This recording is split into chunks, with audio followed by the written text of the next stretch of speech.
Okay, welcome વિદ્યાર્થી મિત્રો. આગળના ભાગમાં આપણે પ્રકાશનું વ્યતિકરણનો અભ્યાસ કર્યો, જેને આપણે ઇંગ્લિશમાં ઇન્ટરફિયરન્સ કહીએ. હવેનો જે પાર્ટ છે આપણો કે પ્રકાશનું વિવર્તન એટલે કે ડિફ્રેક્શન, બરાબર, એટલે શું? વિદ્યાર્થી મિત્રો, આ જે ઘટના છે એ આપણા રોજિંદા જીવનમાં અનુભવાતી નથી, બરાબર. શા માટે? કેમ કે રોજિંદા જીવનમાં જે પણ આપણા ઓબ્જેક્ટ છે, દાખલા કે બારી છે, બાર છે, બધી જે વસ્તુઓ છે, પેન છે, કે જે પણ વસ્તુઓ છે, એની જે પરિમાણ એટલે કે એની લંબાઈ છે, ક્ષેત્રફળ છે, એ તરંગ લંબાઈ કરતાં ખૂબ જ મોટું છે, બરાબર. આપણી જે પ્રકાશની તરંગ લંબાઈ છે એ 0.6 માઇક્રોમીટર એટલે 10⁻6 મીટરના ક્રમની છે. એના કરતાં તો આપણી બાર છે, દાખલા કે એની પહોળાઈ કહો તો 1 મીટર હોય, બરાબર. પેન છે તો એની લંબાઈ 10 સેન્ટીમીટરની આસપાસ હોય. તો એ બધી લંબાઈઓ ખૂબ જ મોટી છે આપણે આજુબાજુની. માટે રોજિંદા જીવનમાં પ્રકાશનું વિવર્તન અથવા તો વ્યતિકરણ આપણે અનુભવાતું નથી. પણ જો એ પરિમાણ ખૂબ જ નાના કરવામાં આવે ને તો પ્રકાશનું શું થઈ શકે? વિવર્તન થઈ શકે. વિવર્તનનું એક ઉદાહરણ આપીએ જે તમે પણ અનુભવેલું હશે. માનો કે એક કાગળ છે, બરાબર. આ શું છે? એક કાગળ છે, બરાબર. અહીંથી તમે આવી રીતે તમારે ટોર્ચ કરવાની છે, બત્તી કરવાની છે, ફ્લેશ લાઇટ પણ કરી શકો. તમારે મોબાઈલની ફ્લેશ લાઇટ છે એનો પણ ઉપયોગ કરી શકો, બધા કરી શકે, બરાબર, તાત્કાલિક. હવે તમારે અહીં કાંઈ હોલ પાડવાનું છે, નાનું એવું છિદ્ર પાડવાનું છે. હવે એ હોલમાંથી લાઇટ તમારે પાસ કરવાની છે અને અહીંયા તમારે કોઈ સ્કીન રાખવાની છે, બરાબર. સ્કીન તરીકે તમે જે ગમે એનો ઉપયોગ કરી શકો. દિવાલ પણ તમે ઉપયોગ કરી શકો, બરાબર, દિવાલ. હવે આ હોલ છે વિદ્યાર્થી મિત્રો, જો પ્રકાશ સીધી રેખામાં ગતિ કરે ને તો આ હોલ છે એ દિવાલમાં આટલું જ દેખાવું જોઈએ, બરાબર. આની 1 સેન્ટીમીટરની ત્રિજ્યા હોય તો આની પણ 1 સેન્ટીમીટરની થાય, પણ આવું નહીં થાય, બરાબર. તમે ઘરે જોજો, બરાબર. આ પિન હોલ પાડશો આવી રીતે, હોલ નાનો છિદ્ર, તો અહીંયાથી પ્રકાશ આવી રીતે ફેલાશે. અહીંયાથી પ્રકાશ શું થશે? આવી રીતે ફેલાશે. તમને આવડું હોલ દેખાશે, બરાબર. તો આ જે એનો મતલબ શું થયો કે પ્રકાશ સીધી રેખામાં ગતિ નથી કર્યો. આ અડચણ છે, આ છિદ્ર આગળ પ્રકાશ આવી રીતે શું વળ્યો? વાંકો વળ્યો. શું વળ્યો? વાંકો વળ્યો. એટલે જ આ છિદ્ર કેવું દેખાણું? તમને મોટું દેખાણું, બરાબર. આ ઘટનાને શું કહેશો તમે?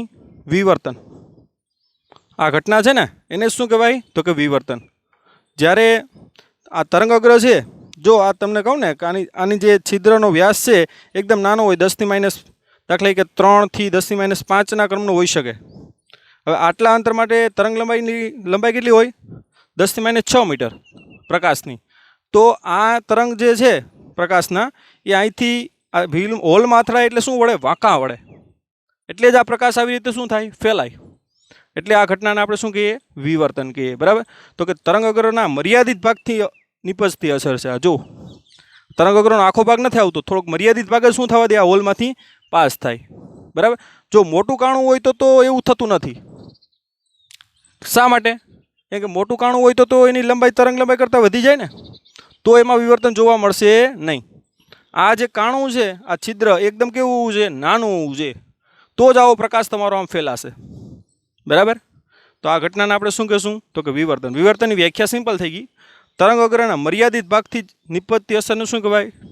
વિવર્તન. અથવા તો શું લખાય?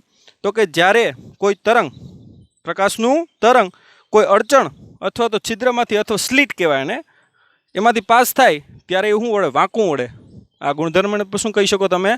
વિવર્તન, બરાબર. હજી એક બીજું પણ ઉદાહરણ આપું તમને રોજિંદા જીવનમાં. આ ઉદાહરણ તમે લઈ શકો.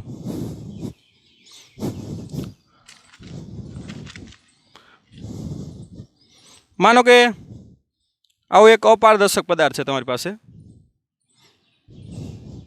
બરાબર. આવો શું છે? અપારદર્શક પદાર્થ છે. દાખલા કે કોઈ પણ તમે લાકડું અથવા તો પથ્થર અથવા તો જે પણ હોય લઈ શકો, બરાબર. હવે અહીંથી તમારે લાઇટ કરવાની છે.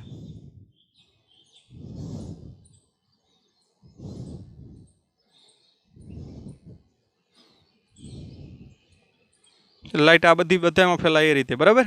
તો ફ્લેશ લાઇટ હોય તો ફ્લેશ લાઇટ આવી રીતે બધામાં ફેલાય, બરાબર. લેઝર લાઇટ નથી લેવાની, ફ્લેશ લાઇટ લઈ શકો મોબાઈલની. હવે તમારી દિવાલમાં જોવાનું તમારે, બરાબર. તો દિવાલમાં તમે જોશો તો આટલામાં ખરેખર અંધારું પડવું જોઈએ. શા માટે? કે લાઇટ છે સીધી રેખામાં ગતિ કરે અને આને અથડાય તો આટલામાં શું થવું જોઈએ? આટલામાં અંધારું જ આવવું જોઈએ, બરાબર? કેમ કે લાઇટ તો સીધી રેખામાં ગતિ કરે, તો એટલામાં તો લાઇટ અહીંથી તો પાસ નથી થતી, બરાબર? એટલામાં અંજવાળું પડવું જોઈએ, બરાબર? આ ભાગમાં પણ એવું નહીં થાય, બરાબર? તમારું આ જે છે ને એ અહીંથી પ્રકાશનું આવી રીતે વિવર્તન થશે, એટલે કે વાંકો વળશે પ્રકાશ. પ્રકાશ શું વળશે? આવી રીતે વાંકો વળશે. અહીંથી પણ પ્રકાશ આવી રીતે અડચણ આગળ શું વળશે? વાંકો. જો ઓલામાં છિદ્ર હતું, અહીંયા અડચણ છે, જો અહીંયાથી આમ પ્રકાશ શું વળશે? વાંકો વળશે. અને તમને આટલામાં જ અંધારું દેખાશે, બરાબર?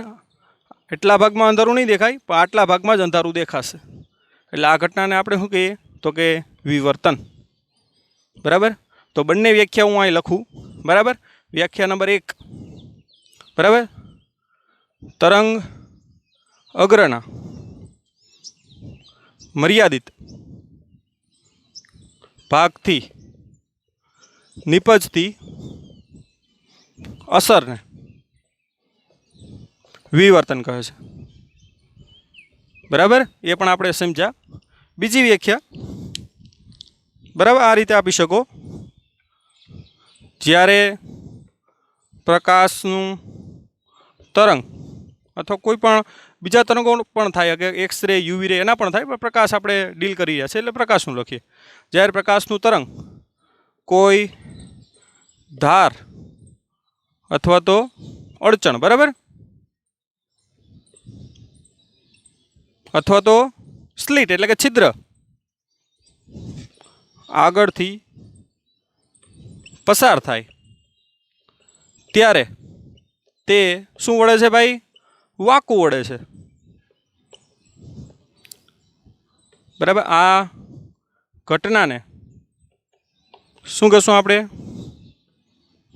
પ્રકાશનું વિવર્તન કહે છે, બરાબર? તો બે વ્યાખ્યા તમે લખી શકો, આરામથી એને સમજી પણ શકો. બે ઉદાહરણ આપણે વ્યવસ્થિત આપ્યા. આ ઉપરાંત બરાબર, સૂર્યમાંથી પણ જે પણ પ્રકાશ નીકળે ને એ ચંદ્ર દ્વારા આપણી પાસે વિવર્તન થઈને જ આવે છે, બરાબર? એટલે જ આપણે ચંદ્ર છે એ સૂર્યની સામે હોય તો ના દેખાય. શા માટે? કે આ સપોઝ કે સૂર્ય છે, આ ચંદ્ર છે, એના માટે ચંદ્ર તો આ જ છે, અને સપોઝ કે આપણી આ પૃથ્વી છે, બરાબર? ચંદ્ર અહીંયા હોય ત્યારે ના દેખાય આપણે. વિદ્યાર્થી મિત્રો, આપણે સપોઝ કે અહીંયા છે, બપોરે, આ બપોરનો સમય માની લ્યો, ચંદ્ર અહીંયા હોય તો ના દેખાય. શા માટે? કેમ કે સૂર્યમાંથી જે પ્રકાશ આવે ને, બરાબર, એ ચંદ્ર આગળથી તો શું થઈ જાય? આવી રીતે વિવર્તન થઈ જાય. ખ્યાલ આવ્યો તમને? કે તમને એમ થાય કે ચંદ્રનું અહીં ધાબું પડવું જોઈએ, પણ એવું થતું નથી, બરાબર?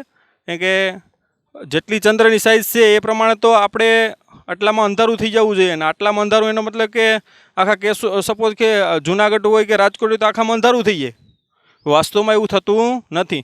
સૂર્યપ્રકાશ જ્યારે અડચણને કરે ને ત્યારે વાંકા વળે, અને આ તો અંતર ખૂબ જ મોટું છે, એટલે અહીંયા તો પ્રકાશ આવી રીતે પડે જ છે, બરાબર? ચંદ્રગ્રહણને થોડો ઘણો પડસાયો હોય, પણ એ એટલો બધી પણ ન હોય કે અંધારું પાડી દે, કેમ કે પ્રકાશનું ત્યાં વિવર્તન થાય છે, બરાબર?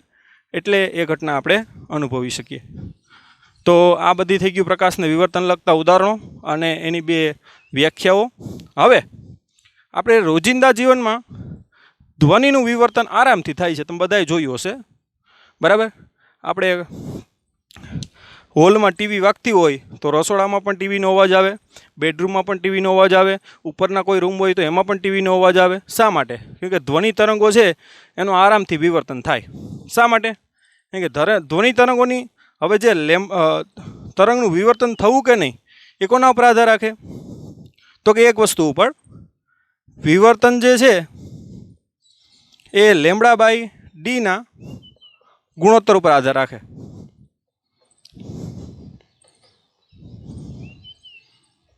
બરાબર? વિવર્તન થવું કે નહીં કોના ઉપર આધાર રાખે? λ/d ગુણોત્તર ઉપર. હવે ધ્વનિ તરંગોની વાત કરીએ તો ધ્વનિ તરંગો માટે જે આપણા અવાજની જે તરંગ લંબાઈ હોય એ તરંગ લંબાઈ એપ્રોક્સિમેટલી 1 મીટરના આસપાસના ક્રમની હોય. કોકની 1 મીટર કરતાં ઓછી, કોકની 1 મીટર કરતાં વધારે. એવરેજ કેટલી હોય તો કે 1 મીટર. અને સપોઝ કે આપણો દરવાજો છે, આ બરાબર. એની જે પહોળાઈ એટલે કે સ્લિટની પહોળાઈ કહી દો તમે, બરાબર. આપણો દરવાજો છે અથવા બારી છે, એની પહોળાઈ પણ એપ્રોક્સિમેટલી કેટલી હોય? ડી બરાબર 1 મીટરના ક્રમની જ હોય, બરાબર. આપણે જે પણ સ્લિટ, ઘરના જે છિદ્રો હોય, બારી હોય કે દરવાજો હોય કે જે પણ જગ્યા છે, એની પહોળાઈ આવી રીતે વધારે જ હોય છે. એના માટે લેમડા બાય ડીનો ગુણોત્તર આપણે મળીએ તો લેમડા બાય ડીનો ગુણોત્તર કેટલો થાય? તો કે 1/1 બરાબર 1. તો લેમડા બાય ડીનો ગુણોત્તર જો 1 કરતાં વધારે થાય ને તો વિવર્તન થાય, અને લેમડા બાય ડીનો ગુણોત્તર 1 અથવા 1 કરતાં વધારે અને લેમડા બાય ડીનો ગુણોત્તર 1 કરતાં ઓછો હોય તો વિવર્તન ના થાય, બરાબર. લેમડા બાય ડીનો ગુણોત્તર 1 કરતાં કેવું હોય? વધારે હોય. એનો મતલબ એવો થાય કે લેમડા કરતાં ડી તમારું કેવું હોવું જોઈએ? ઓછું હોવું જોઈએ, તો જ આ થાય ને. કાં તો બરાબર હોવું જોઈએ, કાં તો ઓછું હોવું જોઈએ.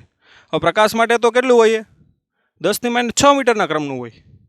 હવે જો આપણે જે ધ્વનિ છે એ ધ્વનિ માટે લેમડા બાય ડીનો ગુણોત્તર 1 આવ્યો, એટલે ધ્વનિનું વિવર્તન થાય, બરાબર. ધ્વનિ છે આમ ફેલાઈ જાય, જેવું દરવાજામાંથી નીકળે આવી રીતે. જો તમને 2Dમાં દર્શાવું, આ તમારો દરવાજો અથવા બારી જે છે પણ છે, તમે આવી રીતે બોલતા હોય તો એની તરંગ લંબાઈ તો મોટી છે. આવી રીતે અહીંયા આવશે એટલે બેન્ડ વળી જાય આવી રીતે, તો ધ્વનિ તરંગો આવી રીતે ચારેય બાજુ ફેલાઈ જાય, બરાબર.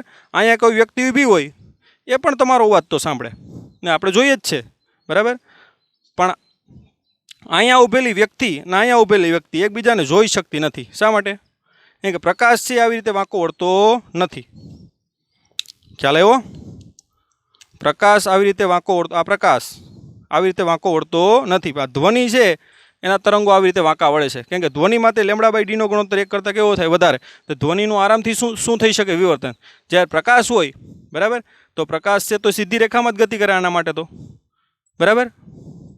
અહીંયા ઊભેલો વ્યક્તિ જ એકબીજાને સામસામે શું કરી શકે? જોઈ શકે.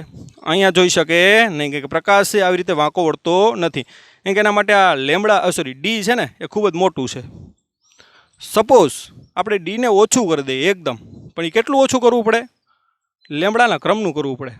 અને પ્રકાશ માટે કહીએ તો પ્રકાશ માટે જો પ્રકાશ માટે લેમડા કેટલો હોય? 10⁻6 મીટરના ક્રમનો હોય. અને આપણી જો બારી કે બારણા કે એની 1 મીટર હોય તેના માટે લેમડા બાય ડીનો ગુણોત્તર કેટલો આવશે? તો કે 10⁻6/1, એટલે 10⁻6 એટલે 0.0501, એટલે ખૂબ જ નાનું થઈ જાય. એટલે વિવર્તન માટે, બરાબર, રોજિંદા જીવનમાં પ્રકાશનું વિવર્તન એટલે કે વાંકા વળતા નથી. પ્રકાશના તરંગો રોજિંદા જીવનમાં વાંકા વળતા નથી, એટલે કે એનું વિવર્તન થતું નથી, બરાબર. પણ જો આપણે એવું કરીએ કે ડી છે એ જો 10⁻6ના નજીકમાં લઈ જાય તો પ્રકાશ પણ શું થઈ શકે? તો કે વાંકો વળી શકે. જે આપણે હોલમાં સૌ પ્રથમ જોયું હતું, લેક્ચર સ્ટાર્ટ કર્યો ત્યારે હોલ પાડી દો તમે કોઈ કાગળમાં, તો એ ડી છે એકદમ નાનું થઈ જાય તો પ્રકાશ પણ આવી રીતે શું થઈ શકે? વાંકો વળી શકે. એટલે કે પ્રકાશનું પણ વિવર્તન થાય, બરાબર. તો આ રીતે પહેલાં તો આપણે વિવર્તન લગતા ઉદાહરણો જોયા, ત્યારબાદ આપણે વિવર્તનની 2 વ્યાખ્યાઓ જોઈ, બરાબર.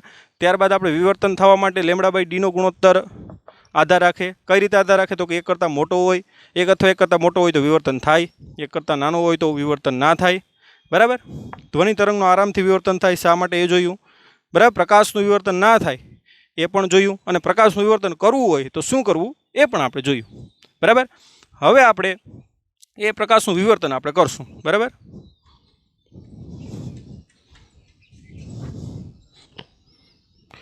ઓકે વિદ્યાર્થી મિત્રો, તો વિવર્તન વિશે આપણે વ્યાખ્યા અને તેના ઉદાહરણો અને વિવર્તન થવા માટેની જરૂરી કન્ડિશનો આપણે જોઈ. હવે એક સ્લિટ દ્વારા થતું આપણે વિવર્તન જોઈએ, જેને ફ્રોનહોફર વિવર્તન પણ કહેવાય, કેમ કે ફ્રોનહોફર નામનો વૈજ્ઞાનિક છે એણે આ સમજાવેલું છે ઉદ્ગમ, બરાબર. એટલે પહેલાં આપણે મધ્યસ્થ અધિકતમ જોઈએ, બરાબર.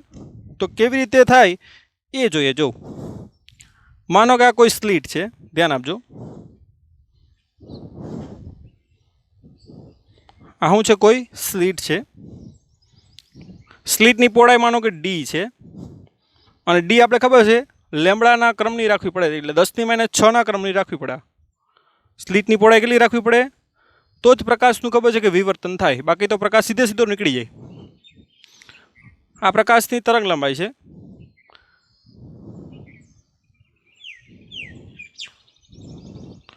આ વિદ્યાર્થી મિત્રો જે લાઈન છે ને એ શૃંગ છે, એટલે એક શૃંગ અહીંયા રચાણું અને એક શૃંગ અહીંયા રચાણું, તો આ તમારી લેમડા થાય. તો જો લેમડા અને આ ડી છે એ પ્રમાણે રાખવું પડે. જો બરાબર, આ પહોળાઈ અને આ પહોળાઈ જો એપ્રોક્સિમેટલી કેવી છે, સેમ. ધ્યાન આપજો. બરાબર, આ લાઈન છે ને એ શૃંગ છે અને આ પાછું બીજું શૃંગ છે. ધ્યાન આપ, ખબર પડી તમને? આ પણ શૃંગ છે અને આ પણ શું છે, શૃંગ. બે શૃંગો વચ્ચેનું અંતર એટલે શું કહેવાય, તરંગ લંબાઈ લેમડા. બરાબર, આ તરંગો આવે છે આ રીતે, આ તરંગ અગ્ર છે, આ લાઈન.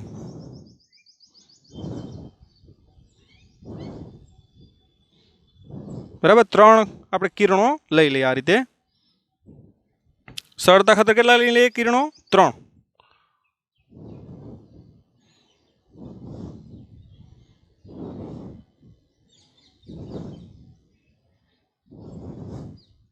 ઓકે, તો આ થઈ ગયા 3 કિરણો. હવે ખબર છે કે અહીંથી આ તરંગો છે આવી રીતે શું વળશે, વાંકા વળશે. શા માટે? તો જો એનું કારણ જુઓ. હવે જ્યારે આ તરંગ અહીંયા પડે, ધ્યાન આપજો, અહીંયા આ તરંગ અહીંયા પડે ત્યારે આના બધા જે બિંદુઓ છે ને એ ખબર છે કોના તરીકે વર્તે, હાઇગેન્સના સિદ્ધાંત અનુસાર ગૌણ ઉદ્ગમ તરીકે વર્તે. ધ્યાન આપજો, આ જ્યારે તરંગ અહીંયા પડે ત્યારે આની વચ્ચેના રહેલા બધા જે બિંદુઓ છે ને એ કોના તરીકે વર્તે, ગોળાકાર ગૌણ ઉદ્ગમ તરીકે. અને આવી રીતે પોતે શું કરે, તરંગો ઉત્પન્ન કરે. ખ્યાલ આવ્યો તમને? એનાથી જ આ તરંગ બન્યું છે. ખ્યાલ આવ્યો તમને? બરાબર, એટલે સતત તરંગો આવી રીતે ઉત્પન્ન થાય. કેમ કે આ જે આના ઉપર તરંગો પડતા જાય એમ આ કોના તરીકે વર્તે, ગૌણ ઉદ્ગમ તરીકે. દાખલા કે S1, S2, S3, S4, S5 એવી રીતે ઘણા બધા ગૌણ ઉદ્ગમ કહી શકો. જ્યારે આ તરંગ અહીંયા પડે ત્યારે એની વચ્ચેના બધા બિંદુઓ કોના તરીકે વર્તે, ગૌણ ઉદ્ગમ તરીકે. આ બધા બિંદુઓ કોના તરીકે વર્તે, ગૌણ ઉદ્ગમ તરીકે. અને આ પોતે તરંગ ઉત્પન્ન કરે, આ ઉત્પન્ન કરે, આ ઉત્પન્ન કરે, એટલે આને પરિસ્પર્શતું સ્પૃષ્ટ. બરાબર, એનું એક તરંગ બની જાય. પછી આના ઉપરના પાછા બધા ગૌણ ઉદ્ગમ તરીકે વર્તે, એનું પાછું તમારું પૃષ્ઠ દોરવાનું થાય આ રીતે. બરાબર, એનો પરિસ્પર્શતું ફ્રૂટ, એટલે આ રીતે શું વરસે. બરાબર, આ રીતે સેજનો કવ હોય, આવી રીતે શું હશે, કવ. બરાબર, એટલે કે વક્ર હોય આ રીતે. એટલે તરંગો આ રીતે શું થાય, આવી રીતે ઉત્પન્ન થાય. બરાબર, હવે વિદ્યાર્થી મિત્રો તરંગ આમ પણ જતા હોય, આમ પણ જતા હોય, આમ પણ જતા હોય, આમ પણ જતા હોય, બધી દિશાઓમાં જતા હોય. ધ્યાન આપજો, આ થઈ ગઈ તમારી મેન આકૃતિ. બરાબર, તરંગો છે એ આવી રીતે બધી બાજુ જતા હોય, જો આવી રીતે. બરાબર, હવે આપણે મધ્યસ્થ અધિકતમ મેળવવું છે. ધ્યાન આપજો, આપણે શું મેળવવું છે, મધ્યસ્થ અધિકતમ. તો કેવી રીતે મેળવવું? તો મધ્યસ્થ અધિકતમ મેળવવું હોય, આ આકૃતિ મેન છે, આના ઉપરથી બધા પડદા ઉપર બધા રચાતા હોય. જો આ પડદો રાખો તમે, તો પડદો રાખો તો અહીંયા છે ને, બરાબર, એટલા ભાગમાં આવી રીતે મધ્યસ્થ અધિકતમ રચાતું હોય. એટલે એટલો ભાગ તમને પ્રકાશિત દેખાતો હોય. બરાબર, અહીંયાથી થોડોક એટલો વધારે, કેમ કે વાંકા વળે ને એટલે આવી રીતે થોડોક વધારે. તો એટલો ભાગ તમને કેવો દેખાતો, એકદમ પ્રકાશિત દેખાતો હોય. બરાબર, એટલે મધ્યસ્થ અધિકતમ કહે એને. શા માટે? કે મધ્યમાં છે અને પ્રકાશિત છે, એટલે મધ્યસ્થ અધિકતમ એટલે પ્રકાશિત. બરાબર, એટલે આને શું કહેશું, મધ્યસ્થ અધિકતમ. પહેલાંથી જ આપણે જોઈ લઈએ એટલે તમને ખ્યાલ આવે. પછી પાછું અહીંયા અંધારું રચાતું હોય. બરાબર, એટલા ભાગમાં શું રચાતું હોય, અંધારું. એટલે આને પ્રથમ ન્યૂનતમ બોલાય. આવી એક પેટર્ન રચાય જેને વિવર્તનની શું કહેવાય, ભાત કહેવાય. બરાબર, આને શું કહેવાય, વિવર્તનની ભાત. જેવી રીતે વ્યતિકરણની ભાત હતી ને એ રીતે વિવર્તનની ભાત અલગ થાય. બરાબર, હવે એવી રીતે અહીંયા પણ વિદ્યાર્થી મિત્રો તમને શું મળે, પ્રથમ ન્યૂનતમ મળે. ધ્યાન આપજો, આ આકૃતિ ખાસ જોજો એટલે છેલ્લે સુધી વાંધો ના આવે. ઓકે, હવે છે ને પાછું એટલામાં પ્રકાશિત દેખાય. એને આપણે પ્રથમ અધિકતમ બોલશું, ધ્યાન આપજો. આને આપણે શું બોલશું? પ્રથમ અધિકતમ. પણ એની તીવ્રતા ઓછી હોય. જો આની તીવ્રતા વધારે છે, આની તીવ્રતા કેવી છે? વધારે. આની તીવ્રતા ઓછી થઈ જાય.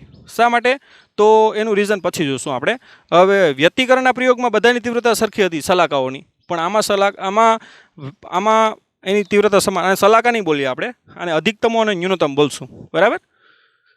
વ્યતિકરણમાં જે રચાય એને સલાકાઓ બોલાય, પ્રકાશિત સલાકા અને અપ્રકાશિત સલાકા. આને આપણે અધિકતમો અને ન્યૂનતમોથી ઓળખશું. એવી રીતે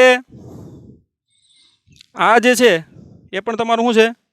પ્રથમ અધિકતમ. હવે પાછું રચાય એ શું રચાશે?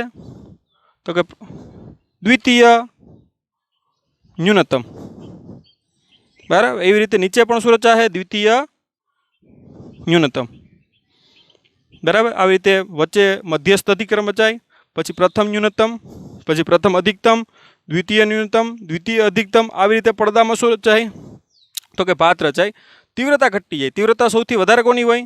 મધ્યસ્થ અધિકતમની. પછી આની તીવ્રતા એકદમ ઘટી જાય, એના કરતાં આની તીવ્રતા એકદમ ઘટી જાય. એટલે એ પ્રકારનો તમને પડદા ઉપર આખી લાઇટ દેખાય. બરાબર? અને તમારા બુકમાં એ ચિત્ર પણ આપેલું છે પડદાનું. બરાબર? અને ઘરે પણ આ તમે ઉત્પન્ન કરી શકો. એની આપણે પદ્ધતિ તમને કહેશું. તો હવે આપણે જે મેળવવાનું છે ને એ મધ્યસ્થ અધિકતમ મેળવવાનું છે. આમાંથી ધ્યાન આપજો. જો અહીંયા તરંગ આવ્યું, આ બધા ગૌણોદ્ગમ તરીકે વર્તે. તરંગો બધી દિશામાં જવાના હોય એટલે એકાધારે બધી રચાતું અહીંયા. બરાબર? તો સ્પેશિયલી આપણે પહેલાં તો મધ્યસ્થ અધિકતમ કેમ મળે ને એ જોવાના. બાકી તો આખું પડદા ઉપર બધી રચાય જ છે અત્યારે. પણ આપણે આમાંથી કોને? તો કે એવા કિરણો લેશું આપણે જે મધ્યસ્થ અધિકતમ રચતું હોય. ધ્યાન આપજો. અત્યારે બધી પડદા ઉપર રચાય જ છે ઓલરેડી. પણ આપણે જો મધ્યસ્થ અધિકતમ મેળવવું હોય તો કયા કિરણોને કારણે મળે એની કન્ડિશન જોઈએ આપણે. બરાબર? તો જુઓ, આકૃતિ હવે કાઢી નાખું. આ આકૃતિ મેન છે. બરાબર?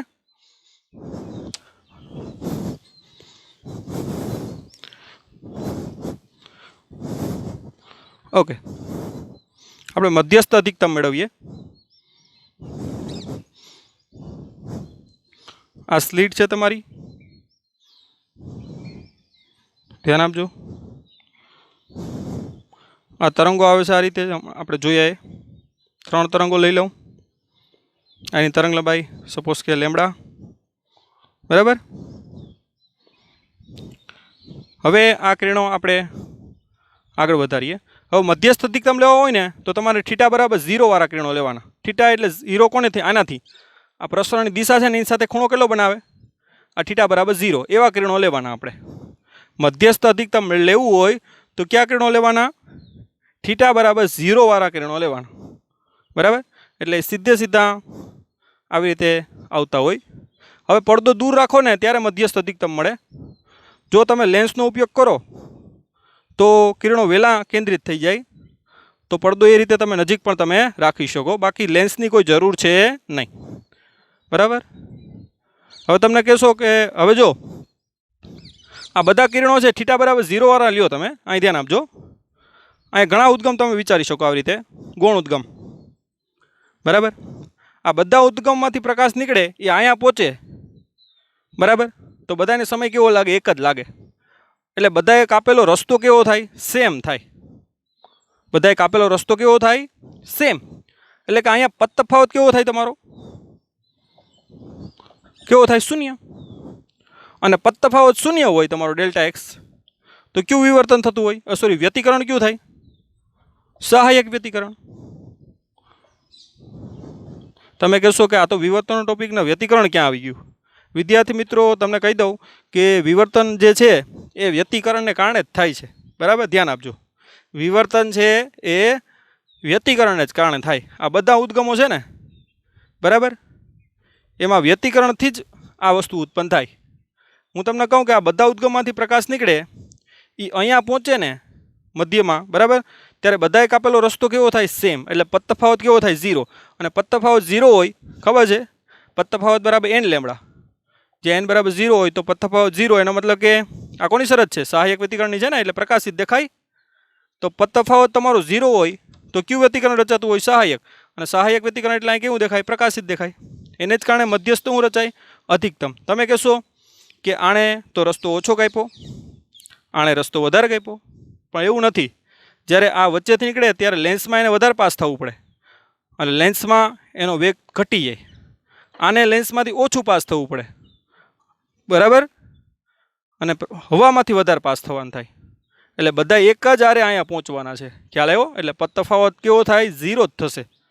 કેમ કે લેન્સમાં ખબર છે પ્રકાશનો વેગ ઘટી જાય, એટલે આમાં આના વધારે સમય માટે ઘટશે.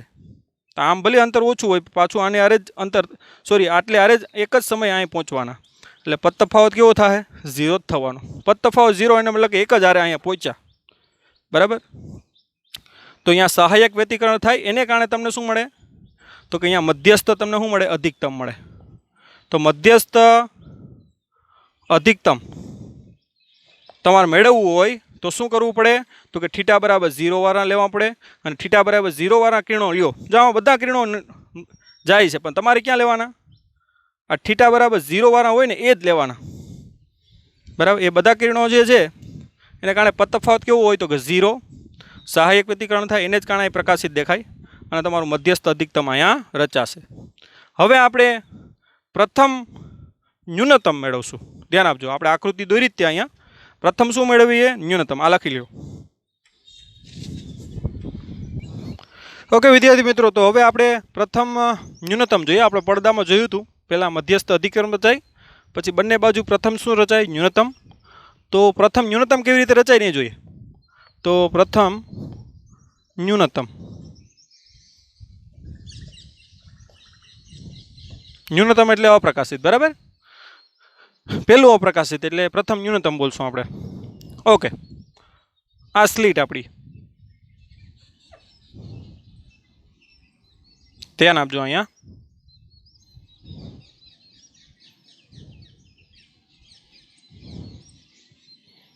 બરાબર, આવી રીતે કોઈ તરંગો આવે છે. 3 કિરણો ધ્યાનમાં લઈ લો સરળતા માટે. ગમે એટલા લઈ શકો, પણ મારે સરળતા માટે 3 લઈ શકું. નેક્સ્ટ હું 4 લેવાનું છું, બરાબર. આ 3 આપણે લીધા.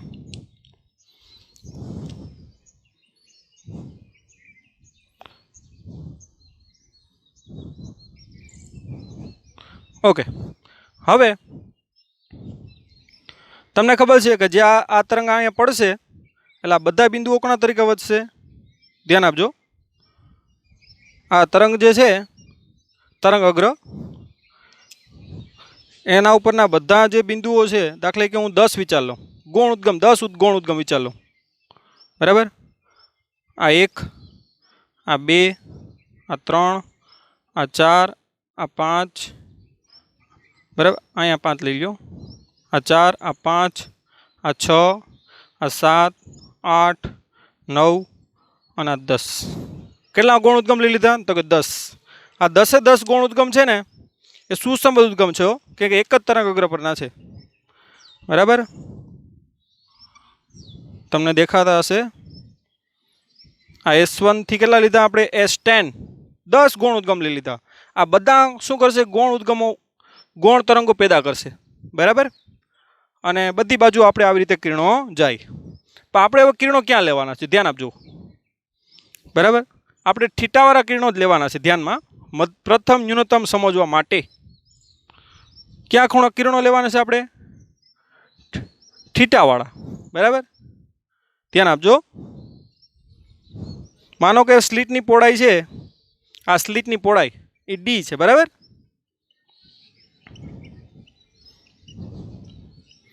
આ સ્લીટની પહોળાઈ છે કેટલી છે? D. ઓકે, હવે વિદ્યાર્થી મિત્રો આ થીટા આપણે એવો લેવાનો જેથી કરીને તમારું આ અંતર છે ને એ લેમડા થાય, સોરી λ/2 થાય, અને આ અંતર છે ને એ લેમડા થાય. ક્યુ અહીંયાથી અહીંયા સુધીનું, બરાબર. માનો કે આ A કહી દો આને, આ જે પોઈન્ટ છે ને આ ચેકી નાખું, આ પોઈન્ટ A, આ પોઈન્ટ B અને આ પોઈન્ટ દાખલા કે C, બરાબર. બુકમાં આ રીતે સમજણ આપી જ નથી, એટલે ખાસ તમે જોજો. અને આ હું કહી દઉં D, અને આને કહી દઉં E, બરાબર. હવે તમારે આ થીટા એવો લેવાનો છે, ધ્યાન આપજો. થીટા એવો લેવાનો જેથી કરીને તમારું બી અંતર છે ને, આ બી અંતર, કારણ કે વિદ્યાર્થી મિત્રો એ ઈ ડી ત્યાંથી રસ્તો કેવો કાપે? સેમ કાપે. જો અહીંથી રસ્તો બધાય તરંગો સેમ કાપે. જો બરાબર. હવે આ ઉદ્ગમ અને આ ઉદ્ગમ વચ્ચે છે કેટલો તફાવત? λ/2. કારણ કે અહીંથી અંતર સેમ કાપે તો આણે કેટલું અંતર વધારે કાપ્યું? λ/2. એટલે આ ઉદ્ગમ અને આ ઉદ્ગમ વચ્ચેનો તફાવત કેટલો થાય? તો કે λ/2. ખ્યાલ આવ્યો તમને? એટલે અહીંથી બધા અંતર સેમ કાપે. હવે આપણે થીટા એવો લેવાનો છે, આ કિરણો પસંદ કરવા માટે થીટો એવો લેવાનો છે જેથી કરીને તમારું બી છે ને એ λ/2 થાય અને તમારું સીડી, આ સી અને આ ડી, આ સીડી છે ને તમારું લેમડા થાય. ધ્યાન આપજો. થીટા તમારે કેવો પસંદ કરવાનો? એવો પસંદ કરવાનો જેથી કરીને તમારું આ અંતર λ/2 અને આ અંતર કેટલું થાય? લેમડા થાય. જે લેમડા એટલે આપાત પ્રકાશની તરંગ લંબાઈ. બરાબર, એ તો ખ્યાલ જ છે આપણે. ઓકે, હવે ધ્યાન આપજો. હવે શું થાય જોજો. હવે આપણે કેટલા ઉદ્ગમ લીધા? તો કે S1, S2, S3, S4, S5, S6 up to S10. બરાબર. હવે તમે અહીં જુઓ, S1 અને S6, બરાબર, S1 અને S6 અહીંથી સેજ નીચે આવી ગયું. બરાબર, આ પોઈન્ટ એ છે ને અહીંથી, અને બરાબર અહીંથી છે ધાર આગળ. S1 અને S6 વચ્ચેનો તફાવત કેટલો થાય? λ/2. એટલે S1 અને S2 જોડ બનાવે. આપણે વ્યતિકરણમાં ખબર છે ને, S1 અને S2 લેતા હતા. બરાબર, આને કારણે વ્યતિકરણ આપણે સમજાતા. બરાબર, કોઈ પડદા ઉપર આપાત થાય. બરાબર, અહીંયા કોની જોડ બને? તો કે S1 અને S6 ની. તમે કહો કે S1 અને S2 ની પણ બને, પણ S1 અને S2 ની બને ને એનો તફાવત λ/2 કરતાં ઓછો થાય. એટલે તફાવત λ/2 કરતાં ઓછો થાય તો કોઈ પ્રકારનું વ્યતિકરણ ન થાય. ખ્યાલ આવ્યો તમને? વ્યતિકરણ થવા માટે કાં તો તફાવત 0, λ, 2λ, 3λ સો ઓન તો સહાયક થાય, કાં તો λ/2, 3λ/2, 5λ/2 તો કેવું થાય? વિનાશક વ્યતિકરણ થાય. તો આવા અથવા આવા તફાવત જોવા જોઈએ. બરાબર, 0.1 લેમ્બડા ના હાલે તફાવત, 0.3 લેમ્બડા ના ચાલે, 0.5 લેમ્બડા એટલે કે λ/2 ચાલે. એટલે આવા તફાવત હોય ને તો જ વ્યતિકરણ સહાયક અથવા વિનાશક પોસિબલ. એની વચ્ચેના કોઈ તફાવત ચાલે નહીં. માટે S1 અને S2 ન લઈ શકો, S1 અને S3 ન લઈ શકો. ડાયરેક્ટ તમારે પેલું કયું લેવું પડે? જોડ S1 અને S6 લેવી પડે, જેની વચ્ચેનો તફાવત કેટલો થાય?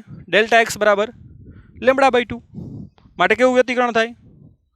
વિનાશક વ્યતિકરણ. ખ્યાલ આવ્યો તમને?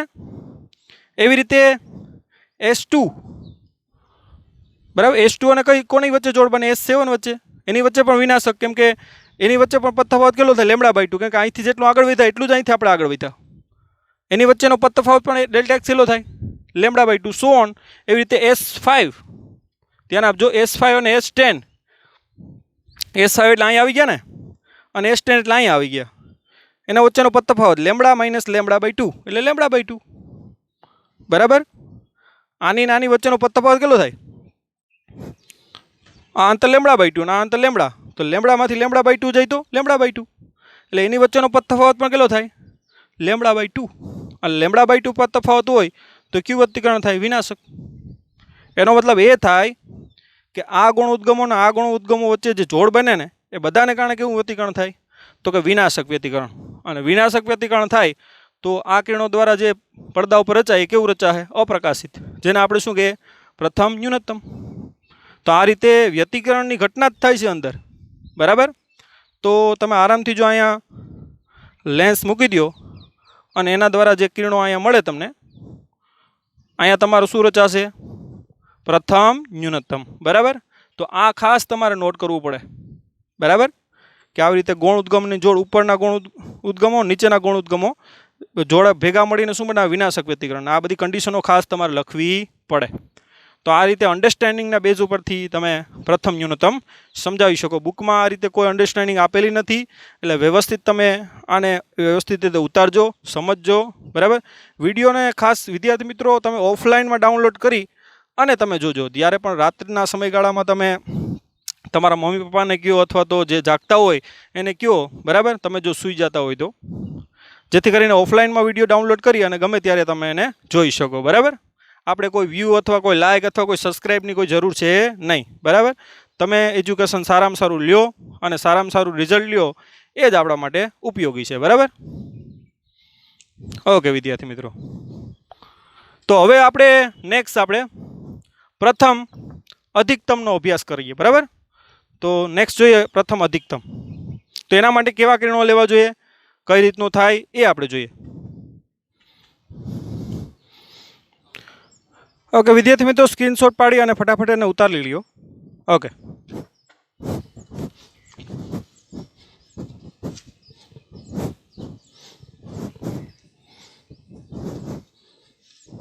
આપણે બધું ક્લાસ વર્ક કરવાનું છે, હોમવર્ક એનું કરવાનું છે, બરાબર. અને કોઈ પણ ક્વેશ્ચન ન સમજાય અથવા કોઈ પણ ડાઉટ હોય તો તમે વોટ્સઅપ નંબર ઉપર ડાયરેક્ટ સંપર્ક કરી શકો, બરાબર. તમને એવું હોય તો ડાઉટ છે તે એ વિડીયો સોલ્યુશન સ્વરૂપે આપશું. હવે આપણે પ્રથમ અધિકતમ કેમ રચાય એ જોઈએ.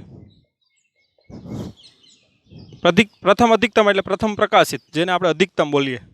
અધિક એટલે વધારે, બરાબર. તો એના માટે આ સ્લીટ આપણી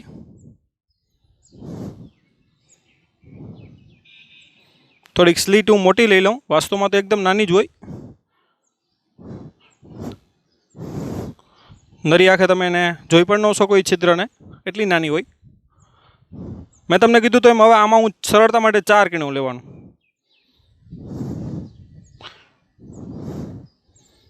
બરાબર. સરળતા માટે કેટલા કિરણો લેવાનો, 4. ઓકે, આ તમારી તરંગ લંબાઈ લેમ્બડા, આ તમારી સ્લીટની પહોળાઈ માનો કે ડી, અને આ અંતર કેટલું થાય, સરખા ભાગ પડે ને એટલે D/3, 3 ભાગ પડ્યા ને, D/3, અને આપણું અંતર કેટલું થાય, D/3, કારણ કે આપણું ટોટલ અંતર આ કેટલું છે તો કે ડી, બરાબર. સ્લીટની પહોળાઈ ડી. તમારા બુકમાં સિમ્બોલ સ્મોલ એ છે, અહીંયા આપણે ડી લઈએ.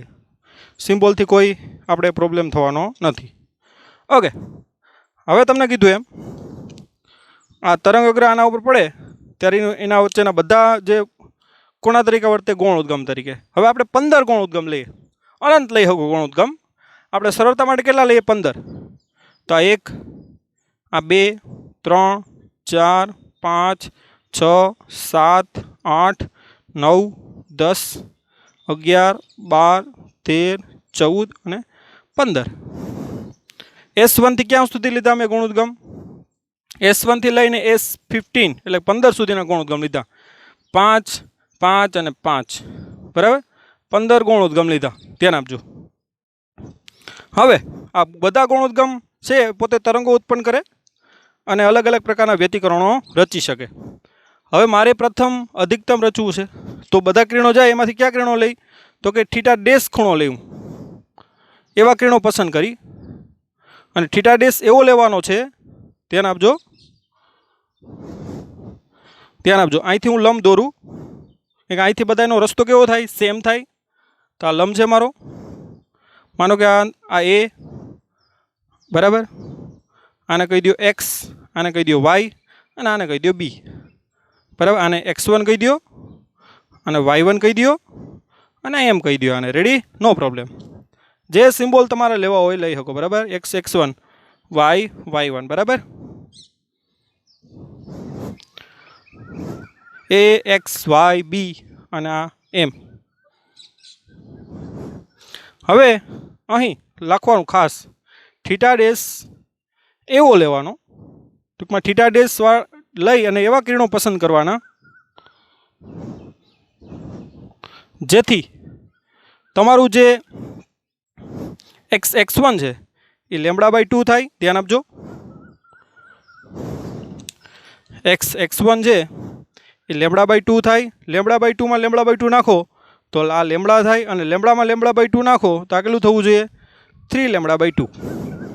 λ/2 નાખતા જવાના, બરાબર. એટલે x1 તમારું λ/2 થવું જોઈએ.